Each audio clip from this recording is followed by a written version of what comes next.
Hello, welcome to my making of video for advanced animation. To begin, I produced the character designs that I would be using for my animation and then set up the scene to fit around them.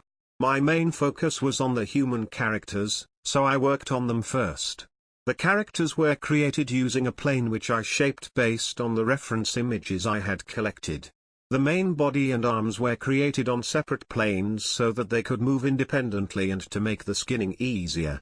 For their movement I used a biped that the body parts would be skinned to, the main body to the spine and the arms to the correct arm on the biped. The reason for using biped was because of the IK and FK, which I knew would make the animation more straightforward.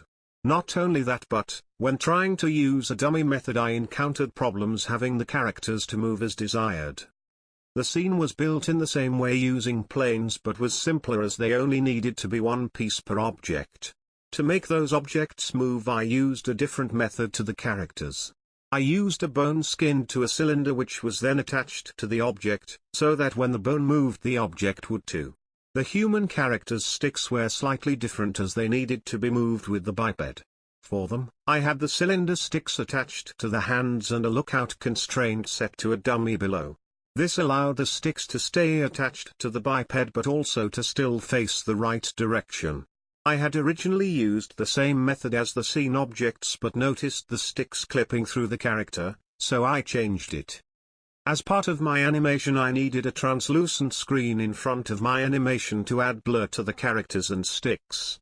I produced this effect using a translucent shader in the material editor, which allowed me to set a light and color for the screen but would still show everything behind it.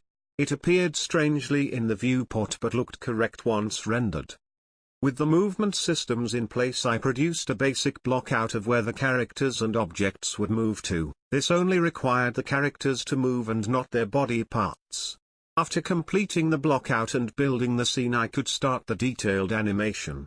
Due to the style of shadow puppetry, the movements had to be limited to what could be done with real sticks and paper. To give the effect of the characters being controlled by sticks, all the movements are in time with the sticks and the characters move in a floaty style. This gives them the feeling of weight. I also had the speed of movements to be inconsistent, the same as it would be if controlled by hand. With the scene set up and animations produced, I began the render and export into Premiere. In Premiere I added the music and I added a gradient created in Photoshop. This had a multiply filter to give the screen a glow effect to simulate the appearance of a lamp behind.